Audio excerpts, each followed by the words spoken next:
The news traveled fast, and in no time the leaders and friends back in Jerusalem heard about it, heard that the non-Jewish outsiders were now in. When Peter got back to Jerusalem, some of his old associates, concerned about circumcision, called him on the carpet. "What do you think you're doing rubbing shoulders with that crowd? Eating what is prohibited and ruining our good name." So Peter started from the beginning, laid it all out for them step by step. "Recently, I was in the town of Joppa praying. I fell into a trance and saw a vision. Something like a huge blanket lowered by ropes from its four corners came down out of heaven and settled on the ground in front of me. Milling around on the blanket were farm animals, wild animals, reptiles, birds, you name it, it was there. Fascinated, I took it all in. Then I heard a voice.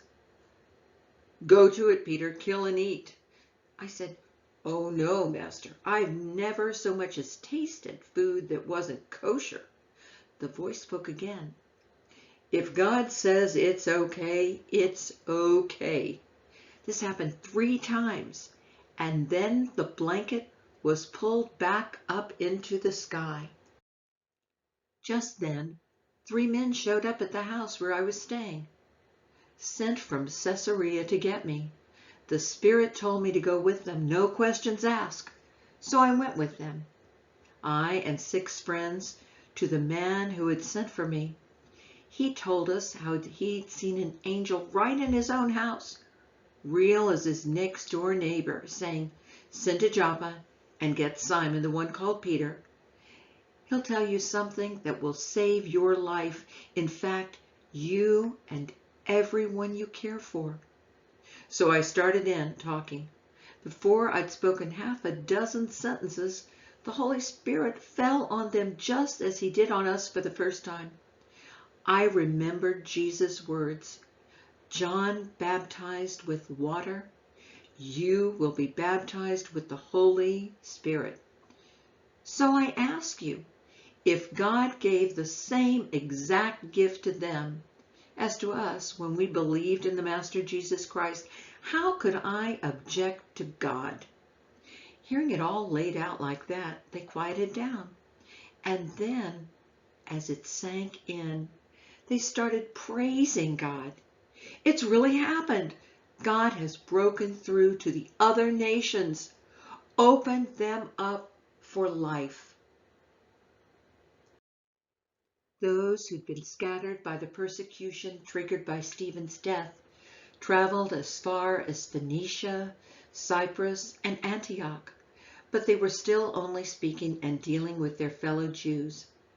Then some of the men from Cyprus and Cyrene, who had come to Antioch, started talking to Greeks, giving them the message of the Master Jesus. God was pleased with what they were doing and put his stamp of approval on it. Quite a number of the Greeks believed and turned to the Master. When the church in Jerusalem got wind of this, they sent Barnabas to Antioch to check on things. As soon as he arrived, he saw that God was behind and in it all. He threw himself in with them, got behind them, urging them to stay with it the rest of their lives. He was a good man that way, enthusiastic and confident in the Holy Spirit's ways. The community grew large and strong in the Master. Then Barnabas went on to Tarsus to look for Saul. He found him and brought him back to Antioch. They were there a whole year, meeting with the church and teaching a lot of people. It was in Antioch that the disciples were for the first time called Christians. It was about this same time that some prophets came to Antioch from Jerusalem. One of them, named Agabus, stood up one day and, prompted by the Spirit, warned that a severe famine was about to devastate the country. The famine eventually came during the rule of Claudius. So the disciples decided that each of them would send whatever they could to their fellow Christians in Judah to help out. They sent Barnabas and Saul to deliver the collection to the leaders in Jerusalem.